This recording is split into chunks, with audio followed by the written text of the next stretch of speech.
إذن بسم الله الرحمن الرحيم، والصلاة والسلام على أشرف المرسلين. الحضور الكريم، زملائي زميلاتي، أمل الغد وصناع المستقبل، السلام عليكم ورحمة الله تعالى وبركاته.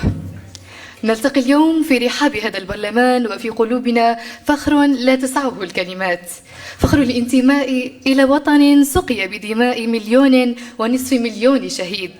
وإننا ونحن نعلن اليوم تنصيب برلمان الطفل الجزائري وندرك أننا لا نبدأ من فراغ، بل نحن استمرار لرسالة مقدسة خطها أبطال نوفمبر المجيد بدمائهم لكي نعيش نحن اليوم أحرارا فوق أرضنا مرفوعي الرأس تحت سمائنا.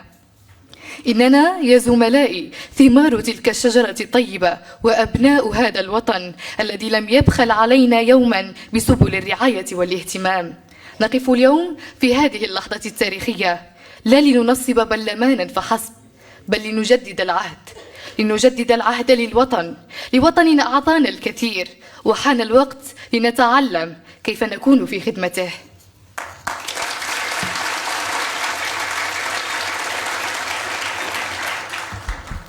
لقد جئنا لنستزيد من القيم التي تقوم على احترام القانون والدفاع عن الرموز الوطنية والاعتزاز بتراثنا العريق، ومن واجبنا أن نكون صوتا يدعو للوحدة والتلاحم، ومنبرا يعلمنا أن قوة الوطن تكمن في وعي أبنائه وتمسكهم بقيمهم وأصالتهم ووحدة التراب الوطني.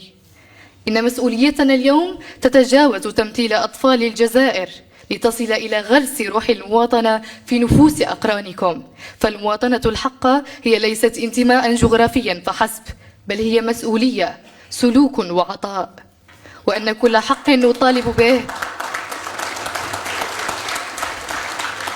يقابله واجب نلتزم به.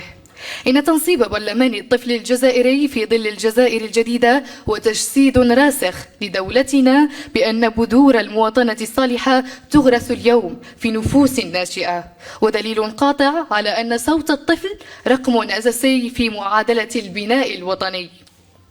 إننا جيل يعي ويدرك أن تحديات العصر تفرض علينا أن نكون جيلا متسلحا بالعلم متمكنا من التكنولوجيا ومواكبا للرقمنة، ليس فقط لنواكب العالم بل لنقود الجزائر نحو ريادة تستحقها.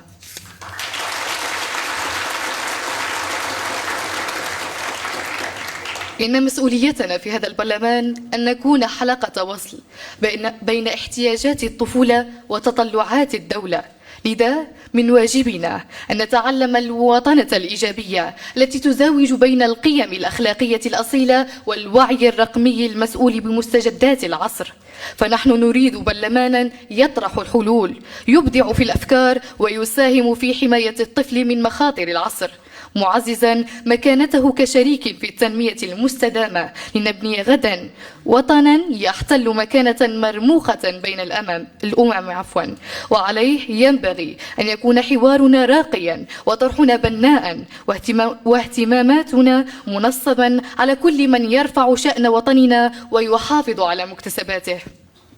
وفي ختام كلمتي نجدد العهد لجزائرنا الحبيبة ولأرواح شهدائنا الأبرار بأن نكون خير خلف لخير سلف. أشكر كل من مد لنا يد العون وفتح لنا أبواب التعبير والمشاركة، وآمن بأن الاستثمار في الطفل هو استثمار مستديم. وفقنا الله وإياكم لما فيه خير أطفالنا وعزة وطننا. المجد والخلود لشهدائنا الأبرار. عاشت الجزائر حرة أبية شامخة ومزدهرة بين الأمم.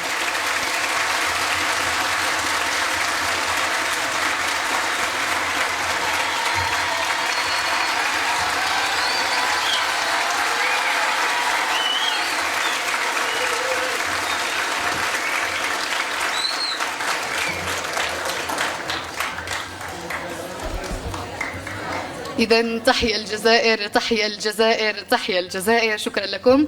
وبهذا ننتقل الآن إلى آخر نقطة في جدول أعمال هذه الجلسة، والمتعلقة بالمصادقة على هياكل برلمان الطفل بناء على نتائج الانتخابات التي جرت يوم أمس لانتخاب نواب الرئيس التسعة، وكذلك انتخاب أعضاء مكاتب اللجان البرلمانية حسب المناطق، وهم الزملاء الآتية أسماؤهم.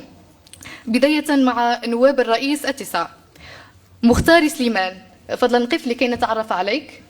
مختار سليمان، جميل.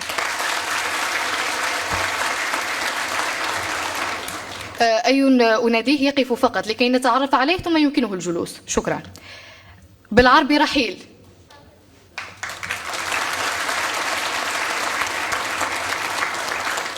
شعيب أحمد عبد الرحمن.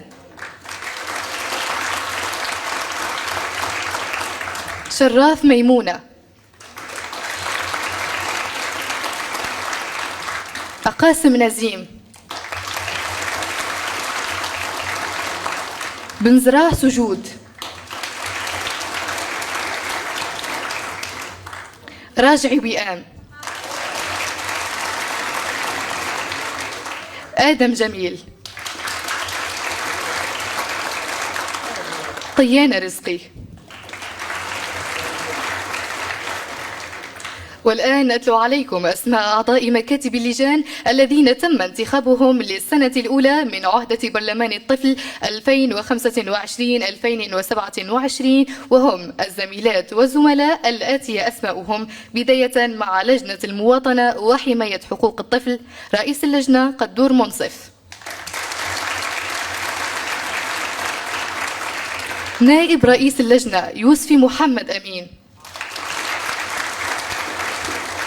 مقرر اللجنة روداني أميرة. تاليا لجنة الرقمنة والذكاء الاصطناعي، بداية رئيس اللجنة زنبوط أنيس. نائب رئيس اللجنة أمجد بوعقال.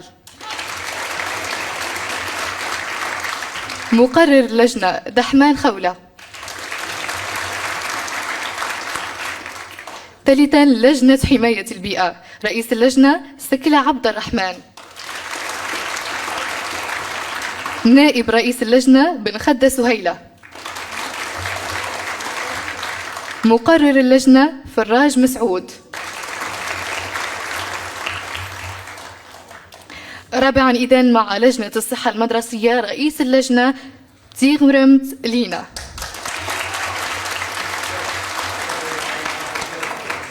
نائب رئيس اللجنة زغاش رزيقة. مقرر اللجنة بن عودة ياسر.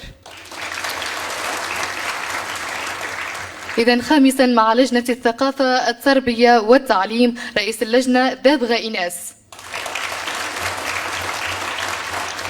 نائب رئيس اللجنة صالحي عبد القدوس. مقرر اللجنة منراس زكريا. سادسا لجنة الرياضة المدرسية، رئيس اللجنة العثماني رشيد. نائب رئيس اللجنة مارس وليد عبد القادر. مقرر اللجنة صافة أمينة. شكرا. والآن أطلب من أعضاء برلمان الطفل المصادقة برفع اليد على قائمة نواب الرئيس وأعضاء مكاتب اللجان البرلمانية كما تليت عليكم، فالرجاء من المصوتين بنعم أن يرفعوا أيديهم. شكرا. المصوتون بلا؟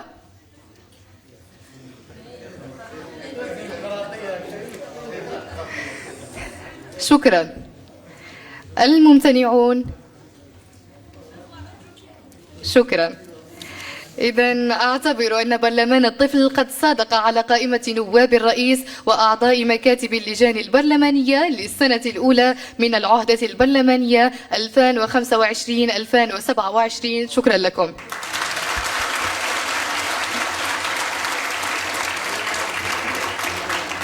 إذا هنيئا لزميلاتي وزملائي على هذا الفوز المستحق، وأتمنى لهم كامل التوفيق والنجاح في أداء مهامهم وخدمة أهداف برلمان الطفل بكل مسؤولية والتزام.